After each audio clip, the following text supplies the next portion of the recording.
اللہ الرحمن الرحیم۔ حضرات ذی وقار، اللہ کے فضل حضور علیہ الصلوۃ والسلام کی نظر رحمت سے مجھے اور آپ کو نماز فجر با جماعت ادا کرنے سے نوازا گیا۔ اللہ کریم ہم سب کی حاضری کو درجہ قبولیت عطا فرمائے۔ ریاض الصالحین کتاب الیقین اور توکل کی حدیث نمبر 7 پر ہماری گفتگو جاری ہے کہ حدیث نمبر 7 کا چھٹا جز ہے کہ اے اللہ، تیری ہی پناہ گاہ میں ہر قسم کی نجات ہے۔ اگر ہم چاہتے ہیں کہ ہمیں ہر قسم کی بیماری سے، ہر قسم کی پریشانی سے، ہر قسم کے گناہ سے، ہر قسم کی علائش سے اگر ہمیں نجات مل جائے تو اللہ رب العزت کے علاوہ کوئی دروازہ نہیں ہے۔ اللہ کے علاوہ کوئی ہمیں نجات عطا فرما نہیں سکتا۔ تو نبیوں کا وسیلہ، ولیوں کا وسیلہ، نیک مقربین بندوں کا وسیلہ اللہ کی بارگاہ میں پیش کیا جا سکتا ہے، لیکن نجات اور پناہ دینے والا کون ہے؟ اللہ۔ اس سے اگلی بات یہ ہے کہ اے اللہ، میں تیری نازل کردہ کتابوں پر ایمان رکھتا ہوں۔ یعنی آج کل جو قرآن شریف کتاب جو چل رہی ہے وہ اللہ کی آخری کتاب ہے، قرآن پاک ہے، لیکن جو اس سے پہلے کتابیں نازل ہوئی ہیں، تورات ہے، انجیل ہے، زبور ہے، اور دیگر انبیاء کرام علیہم السلام پر صحائف ہیں، ان پر بھی ہمارا ایمان ہونا ضروری ہے۔ ان کا ہم انکار نہیں کر سکتے، لیکن آج عمل کس کتاب پہ ہوگا؟ قرآن پاک پہ ہوگا۔ اور یاد رکھیں، جو ایمان ہوتا ہے نا، اسلام اور ایمان میں تھوڑا سا فرق یہ ہے، اسلام ارکان کا نام ہے، اسلام ارکان کا نام ہے۔ بنی الاسلام علی خمس، شہادت واللہ الہ الا اللہ وانک محمد الرسول اللہ واقام الصلاۃ وایتاء الزکوٰۃ والحج وصوم رمضان۔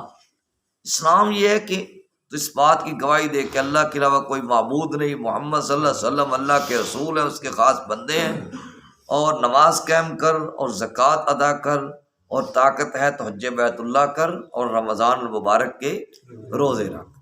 یہ اسلام ہے۔ اسلام ارکان کا نام ہے، ایمان نظریے کا نام ہے، عقیدے کا نام ہے۔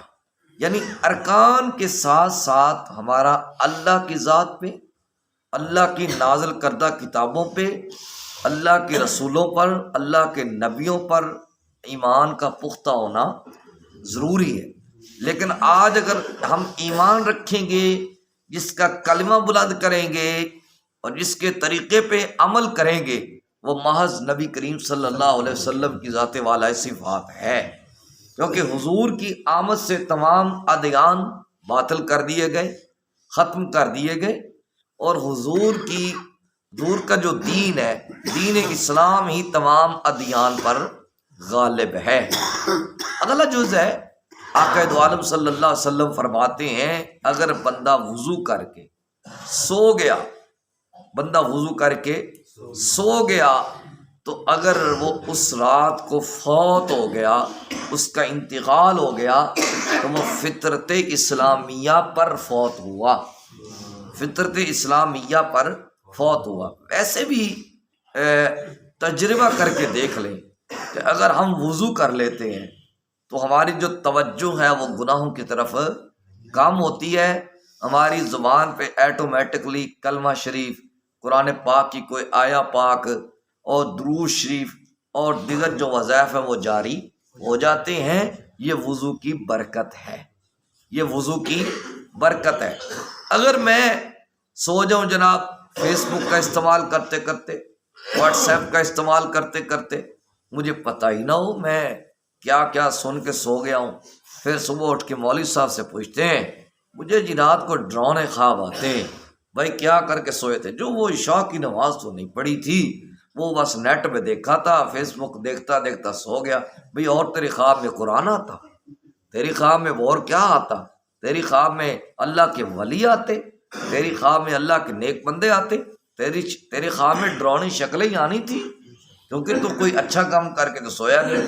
تو ایسا کر، وضو کر، اپنے بستر پر خوشبو چھڑک، اپنے آپ کو خوشبو لگا، محمد کے ذات پہ درود پڑھ کے سو جا، دیکھتے ہیں حضور دیدار کرواتے ہیں یا نہیں کرواتے۔ ہمارے سونے کے طریقے ہی غلط ہیں۔ اچھا، آقا دو عالم صلی اللہ علیہ وسلم فرماتے ہیں اگر وضو کر کے سو گیا، اس رات کو فوت ہو گیا، اس کا وصال ہو گیا، تو اس کا فطرت اسلامیہ پر وصال ہو گیا۔